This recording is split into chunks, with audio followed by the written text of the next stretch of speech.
ಈ ಬಿಡಿಸ್ಬಿಟ್ರೆ ನಮಗೆ ಬರೋದಕ್ಕೆ ಇನ್ನೊಂದು 4 ದಿವಸ 5 ದಿವಸ ಆಗುತ್ತೆ. Then will be left out with 10 days ಅಷ್ಟೇ ಇರುತ್ತೆ. ಅದಕ್ಕೆ ಸ್ವಲ್ಪ ಶೆಡ್ಯೂಲ್ ಟೈಟ್ ಆಗೋದಕ್ಕೆ ಮುಂಚೆ ಸ್ವಲ್ಪ ಬಿಟ್ಬಿಟ್ರೆ ಅದಕ್ಕೆ ಅನುಕೂಲ ಆಗುತ್ತೆ. ಹಾಂ, ಹೋದಾಗ ಸ್ವಲ್ಪ ಇನ್ಸ್ಟ್ರಕ್ಷನ್ ಕೊಟ್ಬಿಡಿ. ಹಾಂ, ಓಕೆ, ಥ್ಯಾಂಕ್ ಯು. ಹಾಂ, ಈಗ ಅವರು ಒಂದು ವಾರ ಆಗುತ್ತೆ. ಅಲ್ಲಿ ನಮಗೆ 12-15 ಆಯಿತು, 10-12 ದಿವಸ ಉಳಿಯುತ್ತೆ ನೆಕ್ಸ್ಟು. ಅದೇ ಈ ಬಿಡಿಸ್ಬಿಟ್ರೆ ನಮಗೆ ಬರೋದಕ್ಕೆ ಇನ್ನೊಂದು 4 ದಿವಸ 5 ದಿವಸ ಆಗುತ್ತೆ.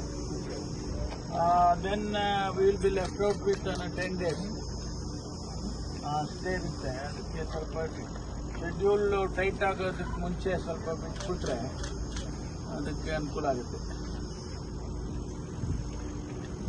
ಹಾಂ, ಹೋದಾಗ ಸ್ವಲ್ಪ ಇನ್ಸ್ಟ್ರಕ್ಷನ್ ಕೊಟ್ಬಿಡಿ. ಹಾಂ, ಓಕೆ, ಥ್ಯಾಂಕ್ ಯು. ಹಾಂ, ಈಗ ಅವರು ಒಂದು ವಾರ ಆಗುತ್ತೆ. ಅಲ್ಲಿ ನಮಗೆ 12-15 ಆಯಿತು, 10-12 ದಿವಸ ಉಳಿಯುತ್ತೆ ನೆಕ್ಸ್ಟು.